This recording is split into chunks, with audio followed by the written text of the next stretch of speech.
Hi guys, आज हम class 12 के flamingo English text book poem number 1 my mother at 66 के तमाम क्वेश्चन आंसर को हल करेंगे, जिसके ऑथर हैं कमला दास। तो चलिए शुरू करते हैं। Textual question answer from poetry Flamingo. Poem number 1 की बात करें तो my mother at 66 short answer type question number 1 है, what is the kind of pain and ache that the poet feels. कवित्री किस तरह की पीड़ा और दर्द महसूस करती है। आंसर है, when the poet sees the pale and corpse like face of her mother, her old familiarly pain or the ache returns. Perhaps she has entertained this fear since her childhood. Aging is a natural process and time and aging spare none.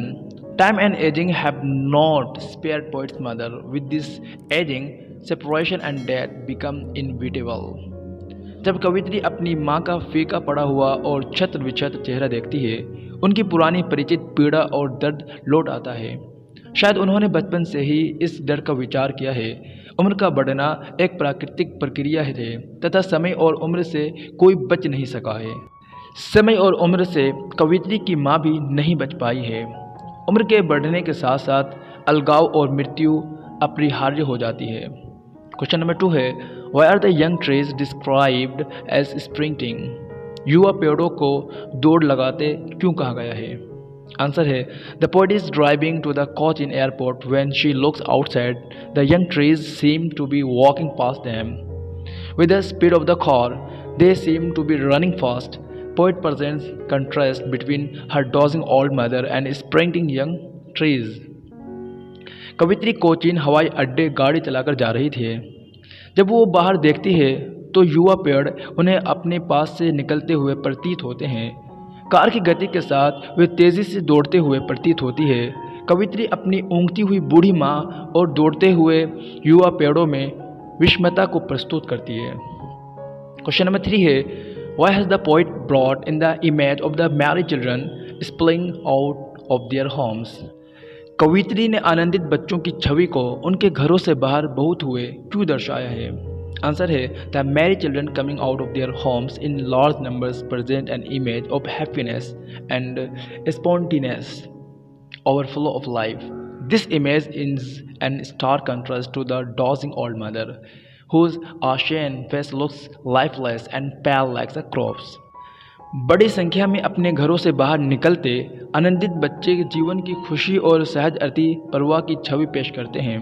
ये छवि ऊँगती हुई बूढ़ी माँ के विपरीत है, जिनका भस्म वर्ण चेहरा निर्जीव और रात की तरह पीला दिखाई देता है। क्वेश्चन नंबर 4 है, why has the mother been compare to the late winter's moon. माँ की तुलना सर्दियों के अंत वाले चांद से क्यों की गई है। आंसर है, the poets mother at 66 years old, her shrunken ashen face resembles a corpse. She has lost her shine and strength of youth. Similarly, the light winter's moon looks hazy and obscure and lacks shine and strength. कवित्री की माँ 66 वर्ष की है। उनका सिकुड़ा हुआ भस्मवर्ण चेहरा एक शव की तरह दिखता है। उन्होंने अपनी चमक और जवानी की ताकत खो दी है। इसी प्रकार सर्दियों के अंत का चांद धुंधला अस्पष्ट दिखता है और इसमें चमक और ताकत की कमी होती है। क्वेश्चन नंबर 5 है, what do the parting words of the poet and her smile signify. कवित्री के विदाई वाले शब्द और उनकी मुस्कान क्या संकेत देते हैं। आंसर है, the poet's parting words of assurance and her smile provides a stark contrast to the old familiar ache or fear of the childhood. Her words and smile are deliberate attempt to hide her real feelings. कवित्री के विदाई के आश्वासन वाले शब्द और उनकी मुस्कुराहट उनके बचपन के पुराने परिचित दर्द या डर के विपरीत है। उनकी बातें और मुस्कान उनकी वास्तविक भावनाओं को छिपाने का एक जानबूझकर किया हुआ प्रयास है। लॉन्ग आंसर टाइप क्वेश्चन की बात करें, क्वेश्चन नंबर 1 है, what worried the poet when she looked at her mother. जब कवित्री ने अपनी माँ को देखा तो उसे क्या चिंता हुई। आंसर है, the poet was sitting beside her old mother while driving from her parents home to Cochin. The old mother was dozing with her mouth open. Her face looked lifeless and ashen, like a dead body. The scars of old age on the face of her mother left the daughter concerned and worried about her. कवित्री अपनी वृद्ध माँ की बगल में बैठी थी, जबकि वो अपने माता पिता के घर से कोचिंग जा रही थी। वृद्ध माँ मुँह खुला रखकर झपकी ले रही थी। उसका चेहरा जीवन रहित, वो एक मृत शरीर को सफ़ेदी से भरा हुआ था। बूढ़े उम्र की वयी के धब्बे उनके चेहरे पर थे और वो उनकी पुत्री उनकी चिंता से व्यथित थी। क्वेश्चन नंबर 2 है, what were the poets feeling at the airport, how did she hide them. Airport पर कवित्री के भाव क्या थे, उन्हें उसने किस तरह ढका। आंसर है, the poet experience two opposite and contrasting feelings at the airport. The ashen and pale face of her mother brought an image of decay and death, but she immediately hid her real feelings from her mother. She composed herself and tried to look normal. She smiled continuously to assure her mother that they would meet again. कवित्री ने दो परस्पर विरोधी भावनाएं airport पर महसूस की। उनकी माँ के पीला वो राख के रंग जैसे चेहरे, वो धीमे धीमे रंग उतरता और मृत्यु के भाव आया, किंतु उसने अपने वास्तविक अनुभवों को छिपा लिया। उसने अपने आप को संभाला तथा सामान्य होने का प्रयास किया। वो मुस्कुराई और अपने आप को आश्वस्त किया कि वे फिर मिलेंगे। क्वेश्चन नंबर 3 है, write central idea of the poem.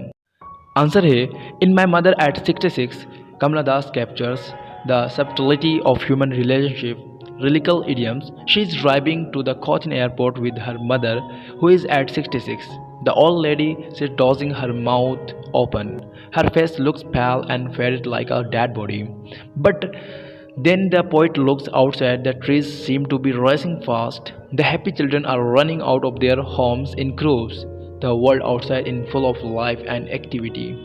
It contrasts with the pale and aching face of the mother inside the car. अगर आप इस तरह के वीडियो मज़ीद चाहते हैं तो कमेंट करके ज़रूर बताएं। Thank you so much for watching this video guys. See you in next video lecture. Take care.